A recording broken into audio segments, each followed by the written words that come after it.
In 1959, a small girl named Lucinda is in her school. After the break, when all the kids were playing there, then she is away from the other kids, and she could hear whispering voices all around him. Their teacher, Miss Taylor, comes out and she calls all the kids to the class, but Lucinda doesn't listen to her, because of which, Taylor comes to him and takes him to class. In class, the teacher is in front of the students. She reminds them that tomorrow is the school's official opening day. She tells them that the school celebrates its opening with a competition, in which students draw a picture of what they believe will happen in the future. Hearing this, all children are excited and begin different things, but Lucinda was still thinking of something. She is guided by whispering voices to fill her paper with a series of numbers. Before she can write the final numbers, the time for the task expires, and Miss Taylor collects the students' drawings. All the drawings are stored in a time capsule to be opened 50 years later. The next day, on the opening of William Dawes Elementary School, the principal welcomes everyone and announces the burial of the time capsule, after which, the time capsule is buried. Meanwhile, Miss Taylor sees that Lucinda is standing away from the rest of the children, and in no time she disappears from there. After seeing this, Miss Taylor brings some staff inside the school to find Lucinda.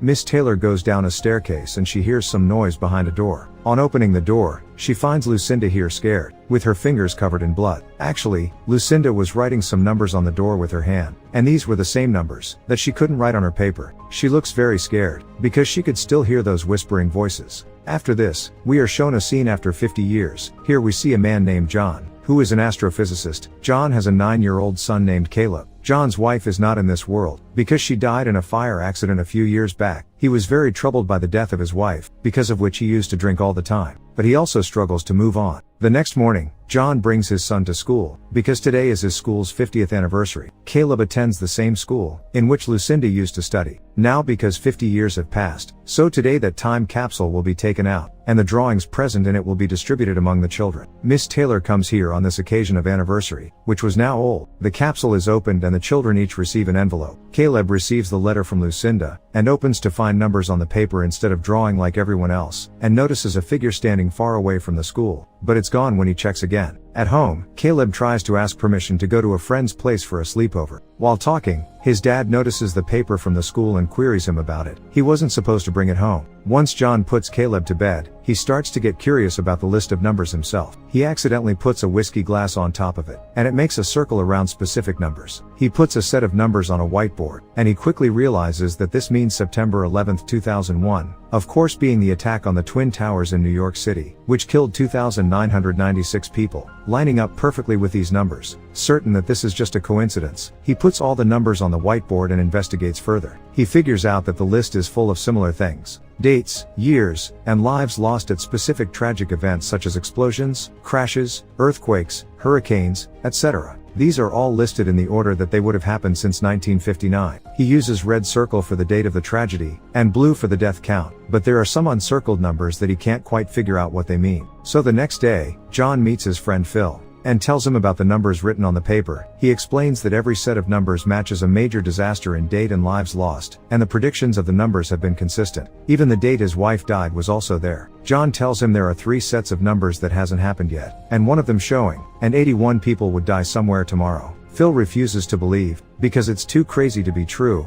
and thinks that the numbers are just coincidences, because there are also uncircled numbers on the paper that apparently has no meaning. He suspects that someone may be playing a joke on John. John begins to search for more details. He goes to Miss Taylor, who was Lucinda's school teacher back in 1959, when the time capsule was buried. He wants to verify the authenticity of the letter. Miss Taylor confirms that this is the original, and tells John about Lucinda scratching on the door, after the burial of the capsule, and the weird circumstances surrounding it. John expresses his desire to meet Lucinda, but it turns out that Lucinda had passed away, due to a drug overdose several years ago. At home, while trying to get some contacts over the phone, he sees a couple of strange men pull up to the yard in a car. Caleb goes up to the car, and the strange men give Caleb a rock without actually saying anything to him, which of course freaks John out. He reminds him to stay away from strangers and sends him inside the house. While searching through the net about Lucinda's death, his sister, Grace, startles him. Grace wants John to visit his family, because he hasn't talked to his father for a very long time, but he refuses. The next day, on his way to pick Caleb up from school, John is stuck in traffic. He tries to reroute, but no alternative route. Looking at the coordinates on his GPS, he realizes that the uncircled numbers he couldn't figure out on the list earlier are in fact coordinates of all the locations where the tragedies will happen,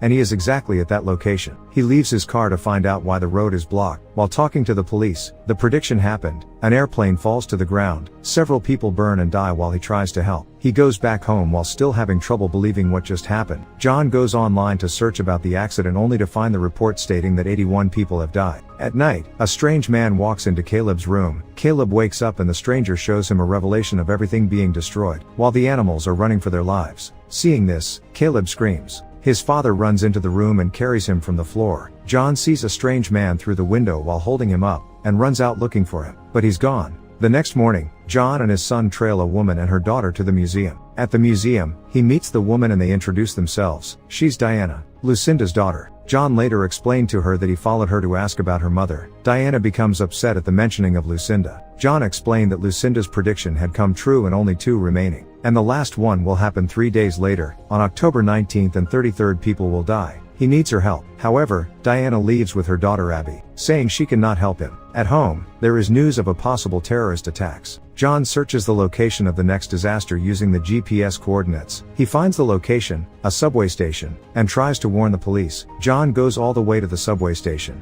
and chases a guy he thinks is a terrorist into the train. The police follows them. They discover that the guy is just a petty thief. The train sets to move but they learn that another train has derailed and is speeding towards them. Seeing this, everyone tries to escape, but the train kills a lot of people, fitting the prediction once again. In the next scene, there were other survivors along with John who come out of the rubble, and the police and fire department trying to help. After coming home, he is surprised to see Diana and her daughter waiting for him. She proceeds to tell John that the last disaster left on the list is on October 19th, the same day Lucinda said she's supposed to die. Diana didn't want to talk with him about it in the first place, because she hated the idea of knowing when one would die. Diana decides to bring John to Lucinda's former home, an old abandoned building where her mother used to hide from everyone around her. As they pull up, they realize that the last numbers on the list, which followed the date October 19th, weren't the numbers 33, but the backwards letters of EE, which they think are the initials of a name. In the house, John searches Lucinda's bedroom, where they found out that EE in the last prediction means everyone will die. He also finds many of those black stones in the house, like the one Caleb received. Outside, Caleb and Abby are in the car waiting for them to return. They both start to hear whispers and see those strange men around him. The whispers call on them to come. Seeing this, children get scared, but Caleb quickly honks the car horn, hearing which, John and Diana come running to them. But the strangers were gone. John sights one of them and runs after them. Finally, he catching up to the man. He asks what he wants, but the man opens his mouth and huge bright light comes from it, and he disappears.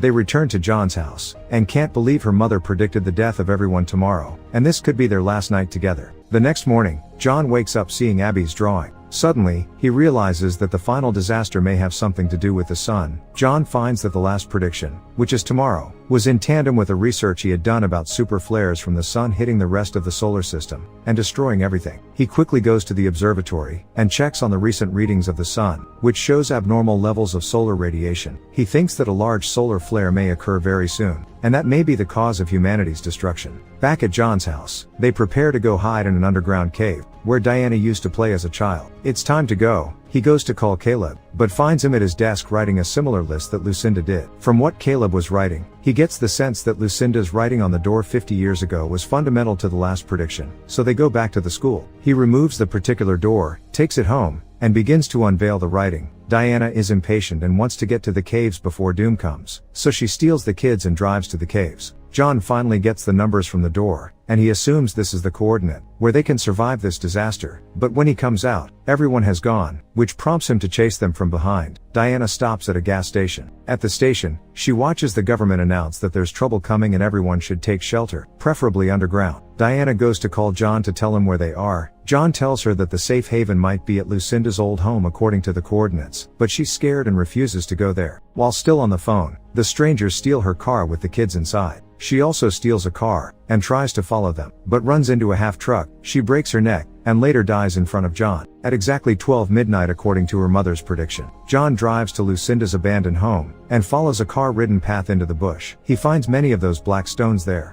Finally, he sees one of the strange men and threatens to shoot, but Caleb stops him and tells his father that the strangers have been protecting them this whole time, and that they must go with them in order to be saved. It turns out that they were the ones who sent the messages about the major disasters trying to save humanity from being completely destroyed. They then reveal an ark up in the sky. John is astonished. It's time to go, but the strangers will only allow the children go with them. Only the chosen must go. Hearing this, Caleb cries, but John calms him down. Caleb and his father say their last goodbyes, and the men turn to shining bodies, and the ark leaves. Up in the sky, many of such ark had come to several other places on Earth. They are also leaving. John wakes up in the morning on that ground. He navigates the now rowdy city to his family house. His sister meets him with a hug and he tells her, Caleb is safe. He enters the house and hugs his father, then his mother, and his sister joins for a group hug. The sun flare starts to destroy everything, and takes them too in their group hug. As the movie ends, the ark drops the children at different places and goes away. Caleb and Abby run through the field towards a huge tree, and the movie ends here.